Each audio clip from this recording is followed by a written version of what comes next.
country. And by the way, it morphed into the 2020 race. And the 2020 race was rigged, and it was a rigged election. And because it was rigged, we have millions of people in our country. We had inflation. We solved the inflation problem. But millions and millions of people came into our country because of that. And people that shouldn't have been, people from gangs and from jails and from mental institutions, people that we don't want in our country, people that we're getting out, dangerous people. 11,888 murderers, many of them 50%, more than 50%, murdered more than one person. I hate to say this with such a distinguished guest, but, you know, they asked me a question. I got to answer the question. No, Barack Hussein Obama is the ringleader. Hillary Clinton was right there with him, and so was Sleepy Joe Biden. And so were the rest of them. Comey, Clapper, the whole group. And they tried to rig an election, and they got caught. And then they did rig the election in 2020. And then because I knew I won that election by a lot, I did it a third time, and I won in a landslide. Every swing state won the popular vote. But I won that all the same way in 2020. And look at the damage that was caused.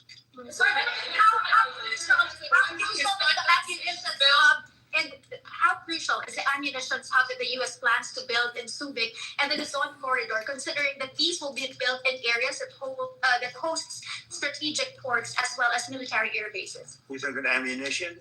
Yes, the U.S. House Congressional Committee on Appropriations approved the budget. Well, it's very important. Otherwise, we wouldn't have approved it.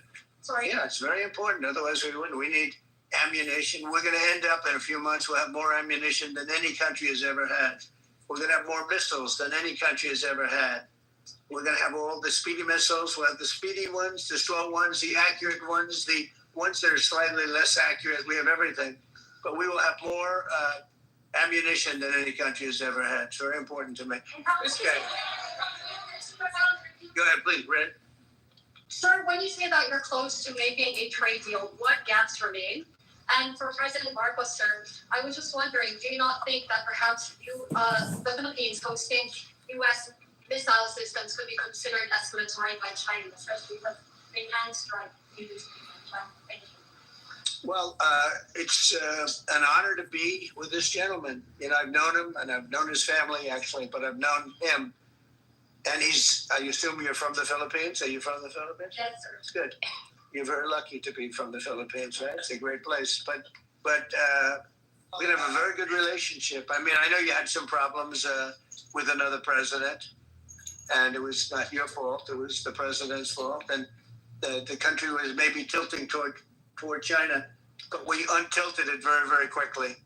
But, you know, you had a country that was tilting toward China for a period of time, and I just don't think that would have been good for you. You could deal with China, should deal with China, but when I got elected, everything changed, and they came right back to us. Say it again. Yeah, Brian, go ahead. Oh, Mr. President, I just wanted to piggyback off the House. Question to President Marcos. U.S. missiles hosted in the Philippines could be considered escalatory by China. All of the Okay, so we listened 2 to feet. the part. Okay, so I found the part they was talking about Obama.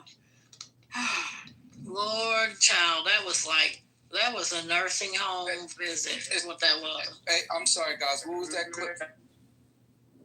This was from his meeting that he just had today with the president of the Philippines, and somebody asked him about what was going on with Pam Bondi and the Epstein case, and then he just once again threw Obama under the fucking bus. Yeah, he misdirected it. What a fucking punk. Like, this dude is just a straight punk and a coward in every sense of the word. And his minions just follow everything. It's so racist when he says Barack Hussein Obama.